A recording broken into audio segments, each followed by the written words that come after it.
সরকারি চাকরিতে কোটা ব্যবস্থার সংস্কারের দাবিতে আন্দোলনে সারা দেশে একের পর এক সংঘর্ষের ঘটনা ঘটেছে। ২০ জুলাই দুপুরবেলা রাজধানীর চিটাগাং রোড এলাকায় গোলাগুলি ও সংঘর্ষ চলছিল। পুলিশ ও শিক্ষার্থীদের মধ্যে চলছিল পাল্টাপাল্টি ধাওয়া। মুহুর্মুহু গুলির আওয়াজ ও ককটেল বিস্ফোরণ চলাকালেই গুলিবিদ্ধ হয় ১০ বছর বয়সী শিশু হোসেন। তার তলপেট ছেদ করে বেরিয়ে যায় আততায়ীর গুলি, নিভে যায় জীবন প্রদীপ। জাতীয় দৈনিক প্রথম আলোতে প্রকাশিত মর্মান্তিক সেই মৃত্যু নিয়ে সহকর্মী সাইমুম জান্নাতের বিস্তারিত প্রতিবেদন।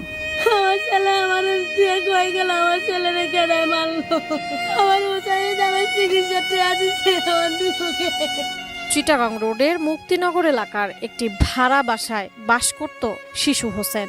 মা বাবা আর ছোট দুই বোনকে নিয়ে তাদের পরিবার। অভাবের সংসারে সহায় হতে মা বাবার কষ্ট কমাতে নিজেই উপার্জনের পথ বেছে নিয়েছিল মাত্র ১০ বছর বয়সী হোসেন।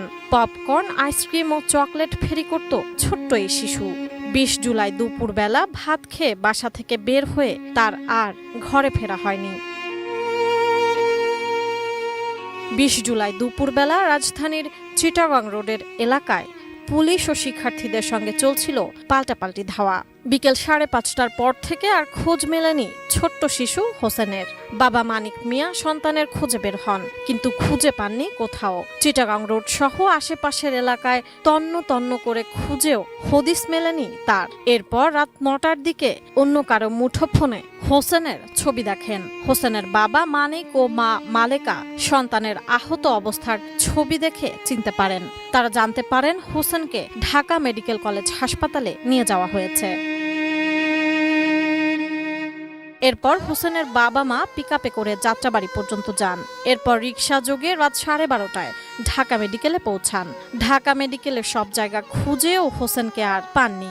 পরে জানতে পারেন চিটাগাং রোড এলাকা থেকে গুলিবিদ্ধ অনেককেই আনা হয়েছে। আহত সবার চিকিৎসা চলছে। দিবাগত রাত ২টা পর্যন্ত চিকিৎসা চলছে ভেবে বসেছিলেন হোসেনের বাবা মা। একসময় একজন এসে জিজ্ঞেস করেন তারা কেন এখানে বসে। নিজের সন্তানের কথা বলেন হোসেনের বাবা মা। এ সময় ওই ব্যক্তি তাদের লাশ ঘরের কাছে নিয়ে যান। অনেকগুলো মরদেহের সঙ্গে ছোট্ট হোসেনের মরদেহ খুঁজে পান হোসেনের মা বাবা। জানা গেছে হোসেনের গ্রামের বাড়ি ব্রাহ্মণবাড়িয়া সদর উপজেলার বর্ষল গ্রামে। তবে সেখানে কেউ নেই তাদের। তার বাবা মানিক মিয়া থাকেন হোসেনের মামা বাড়িতে।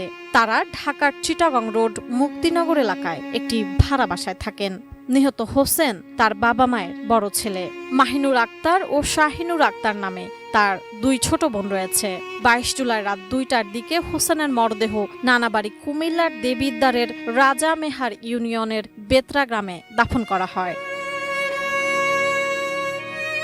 হোসেনের বাবা মানিক মিয়া বলেন, বিয়ের পর থেকেই তিনি শ্বশুর বাড়িতে থাকতেন। বছর ৫ আগে ঢাকায় যান। চিটাগাং রোড মুক্তিনগর এলাকায় একটি ভাড়া বাসায় থাকেন।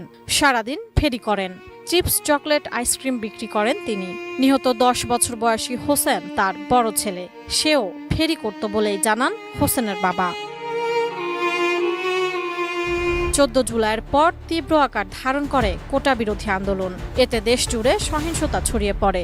এই আন্দোলনের ফলে আন্দোলনকারী শিক্ষার্থী, পুলিশ ও আইন শৃঙ্খলা রক্ষাকারী বাহিনীর ব্যাপক সংঘর্ষ হয়। অনেক মানুষের মৃত্যু, বহু মানুষের আহত হওয়া, রাষ্ট্রীয় গাড়ি ও ভবনে অগ্নিসংযোগ, জেল ভেঙে কয়েদি পালানো সহ নানা সহিংস ঘটনা এবং ক্ষয়ক্ষতি ঘটে। এছাড়া আন্দোলনের সহিংসতায় প্রাণ হারায় শিশু, শিক্ষার্থী সহ আরও অনেকে।